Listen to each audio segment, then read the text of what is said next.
ආයෙ ඉතින් ඉස්කෝලේ යන්න දෙයක් නැහැ නේ. එයා ඉවරයි. ඒ මොකද බා? 8 වසරක පාසල් ජීවිතේ ඊයෙන් ඉවරයි. ආයෙ නෑනේ. ඉවරටම ඉවරයි. හික්කඩු යනවනේ උඹ. දැන් අර උඹ අමාරුව. ඇයි බං? නෑ ඉතින් උඹ ඉස්කෝලේ ජීවිතේ ඉවරයිලුනේ. ඉවරයි. ඉවරටම ඉවරයි. දැන් ඉතින් ඒ වුණාට උඹ කොහමද? ටිල් තමයි. ඉවරයි. අනේ මේ දැන් බලපංකෝ උඹ ගමේ කාඩයා වගේ ඉතින් මට ඉතුරු ඕම කරගන්නී කියලා. දැන් හරිනේ.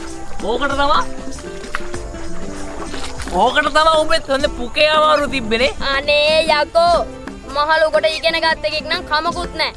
උඹ මහලුකට ඒ ලෙවලට මැත්ස් නේද කරේ? උඹට S එකක්වත් තියනවද කියපන්කෝ? අඩෝ පොඩි උපදෙසක් දුන්නේ බං ඉතින්. අනේ නිකන් ඵලයයි යකෝ යන්න. උඹත් එක්ක මට කතා කරලා කායනාක් තියෙනවා. මයි යනවා යන්න.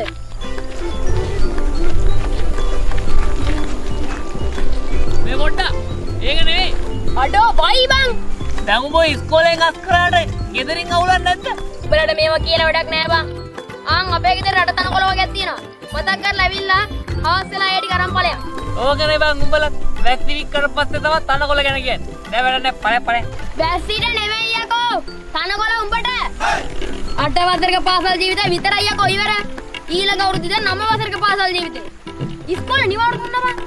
සිංහල දෙන්නේ නැත්නම් දන්නේ. කඩු යනවානේ. හරි බා. විහිළුවක් කරේ විහිළුවක්.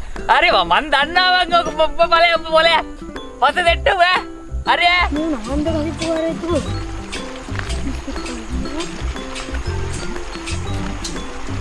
මේ ඕකෙන් කට හොදනකොට බලාගෙන